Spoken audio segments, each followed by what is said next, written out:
Well, one day I'm being driven round Madras daydreaming, and we stop at a light, and I feel a very soft touch, and my palm being turned up. A wrinkled old yogi is standing on the running board. Permit me to tell you your fortune, Sab. I'm all ears. Sab is actor, yes? Yes. Wife and children now in America. It has never been your destiny to be happy in married life, Sab, nor will you ever be. You seem to have access to my files. Perhaps that is enough to tell the Sab. No. I want to hear more. You do not seem destined to live to old age, and Toddy will greatly shorten your life. Ha ha ha ha! There's one on you. I've just been cured of toddy. I read writing that is unwritten and yet is here in the Sab's hand. You have plans to go home. You would avoid much trouble if you would stay here, but no, Sab will return to America soon. Hey! He didn't even ask for money, just disappeared in the crowd. It was 100 degrees out there, but I was as cold as ice. I told the driver, take me back to the hotel. Somebody's waiting for me. The Calcutta salesman, who'd been my bar pal on the ship out. So we take a stroll. And, he has a couple of drinks, and, well, I'm pretty shaken up. And I think, well, I deserve one, for Christ's sakes. We ended up bombed in a bagnio, a pelvic palace, a bordello, run by a henna-haired death's head moth who was a dead ringer for Mole Flanders. I rent the entire place for a week. She sends in all her pretty little girlies to show me the 39 postures for the worship of Lord Dinglebangle. The cure was over. Forget it.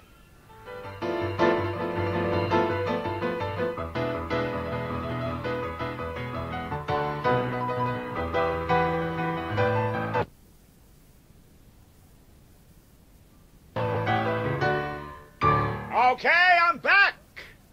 I'm ready to go. I'm for hire. Any takers? Well, there was one. George Cukor. Now, there was a brave man. He asked for me. Yay. For Mercutio and Romeo and Juliet. Norma Shearer's swan song as Juliet. Leslie Howard playing Romeo. Howard wanted me. Good man. They all wanted me. All except that bastard Louis B. Mayer who said I was uncontrollable and all that horseshit. They got the Queen Mab's speech in one take and a storm of applause. I said, fuck the applause, he's got a drink. In one take, an ovation, and I'm uncontrollable, for Christ's sakes, just because this asshole mayor wants me out and replaced. So, I retaliated. As Mercutio, I bent only one word of Shakespeare's text, changing he heareth not, he stirreth not, he moveth not, into he heareth not, he stirreth not, he pisseth not. Cukor laughed. All right, Jack, let's try it again. All right, let's. 6 more takes the same. Silence becomes grave consternation. 17 more. Widespread panic, and the moguls are summoned and arrive frowning their disapproval in a corner to the wagging of their wooden heads. One of the younger moguls, a former garment district cutter called Harry Cohen, steps up, points a finger at me, and opens his mouth to speak. I say, don't point that finger at me. I remember when it had a thimble on it.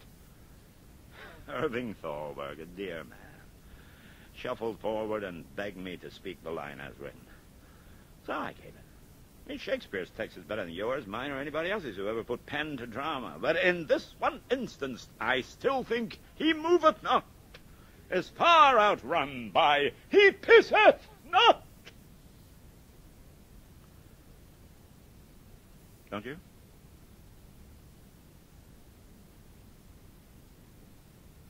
You guys? No? Oh, well. Okay. Fade to black.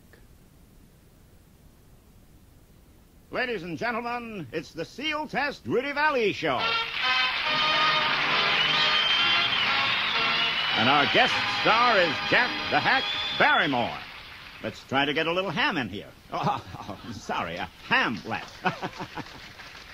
All the employment I could get now was a weekly spot on the Rudy Valley radio show, where I presented myself in self-parody to a nation that had once adored me. You want to give us a little Hamlet, Jack? It must be a quick study.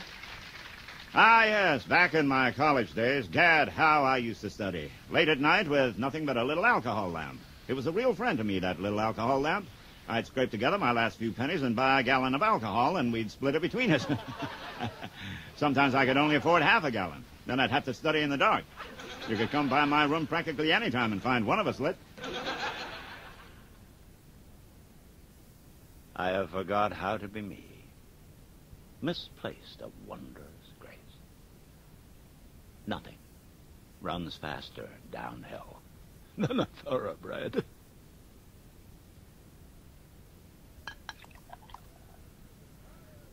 This way I remember the glory that was Rome. In this glass lies the magic castle of my permanent illusion, bending the colors of the past to suit the present. My glorious prism, Miss Prism in the highest degree. And wandering in its maze, I know again that royal glory I created. And me. And Lionel. And Ethel. Royal, royal, royal.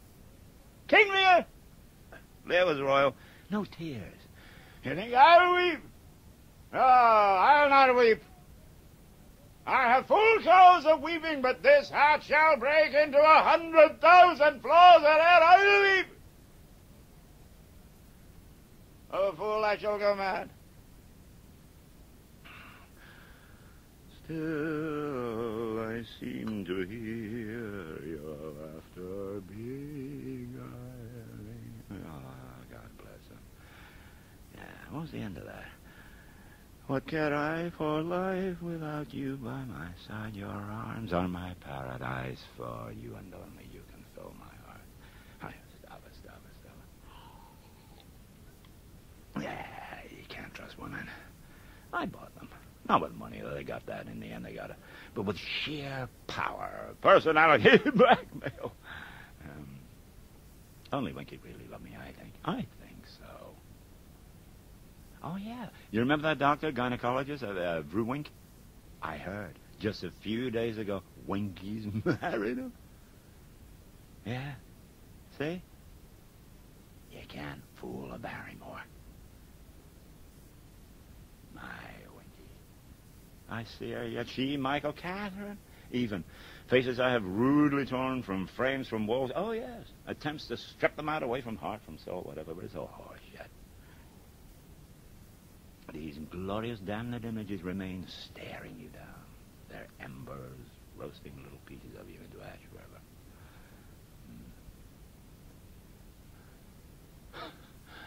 Tower Road is a ruin. Anybody want to buy a Chinese pagoda? Oh, Winky. My Juliet. Why art thou yet so fair? How often men are at the point of death, have they been married? Which their keepers call the lightning before death. Oh, how may I call this the lightning?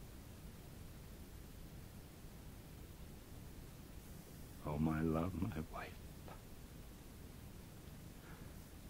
Death that has sucked the honey of thy breath has had no power yet upon thy beauty. Thou art not conquered. Beauty's ensign yet is crimson in thy lips and in thy cheeks, and death's pale flag is not advanced there. Ah, dear Juliet. Why art thou yet so fair? Shall I believe that unsubstantial death is amorous, and that the lean, abhorred monster keeps thee here in dark to be his paramour? For fear of that, I still will stay with thee, and never from this palace of dim night depart again. Here will I remain, with worms that other chambermaid. Oh, here will I set up my everlasting rest, and shake the yoke of inauspicious stars from this world.